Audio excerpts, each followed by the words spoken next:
Born in 1987 on the 5th of May, the light middleweight boxer arrived in the United Kingdom when he was very young. He went to join his parents after his grandmother, whom he lived with in Kaloleni in Nairobi, passed away. The first days in London were not easy. You know, there was a lot of culture shock.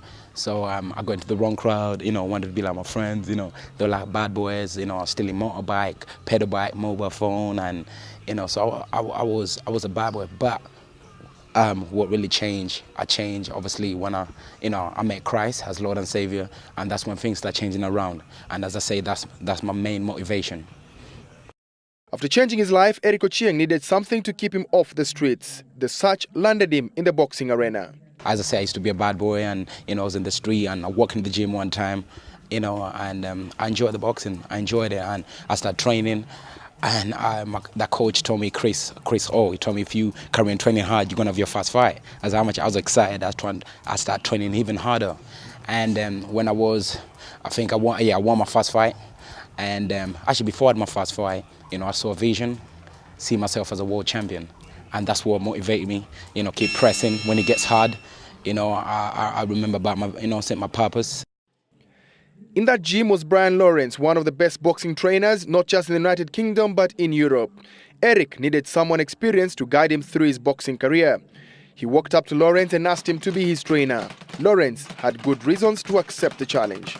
He's very dedicated. He trains hard, and he does what we tell him to do, And we've been very successful so far. Eric has lost just once in 12 matches as a professional boxer. His 11 wins include 4 knockout wins. His most recent fight was against Ryan Toms of the United Kingdom in his defense of the English light middleweight title this September. He won with a 5th-round technical knockout at the Alexandra Palace in Muswell Hill, London. He is ranked 5th in the United Kingdom. For this reason, he puts in at least 3 to 4 hours of gym work every day. His determination is to be ranked number 1 and also to challenge for the Commonwealth title. Lawrence believes this is very achievable. At the moment, he's the English champion. He's got one defence coming up, but we are planning now to relinquish that belt, and we're looking at fight either for the Commonwealth or for the British title.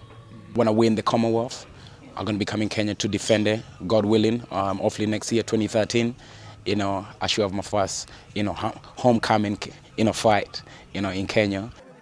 His trainers are half Kenyan flag and half British flag. He uses them for every fight and has no plans to change them anytime soon. Yeah, because I'm Kenyan born. I'm born in Kenya, Kaloleni, and so that's why still representing, where I've come from. I can't forget, home is home. Expectations in Kenyan boxing are low after a bad period between 1984 and 2012.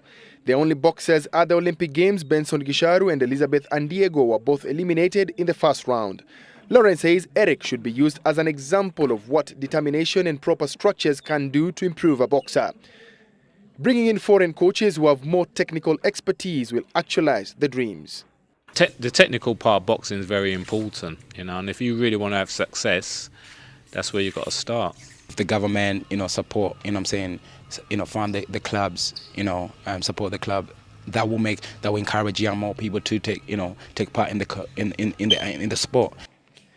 Eric says he misses home at times, especially the things that he really loved back in Kaloleni. The food is fresh. I remember when I went back home in 2009, I was eating the chicken. I was like, what are they feeding me in England? This is chicken. Next year is a big one for Eric as the journey towards the Commonwealth title takes shape. It is one of the big sports in the United Kingdom after football. Eric Ochieng embraced the sport when he came to the United Kingdom when he was 11 years old. His goal is to promote both countries and the sport in Kenya and the United Kingdom. Mike Okinyi for Inside Sport, Sunday Live.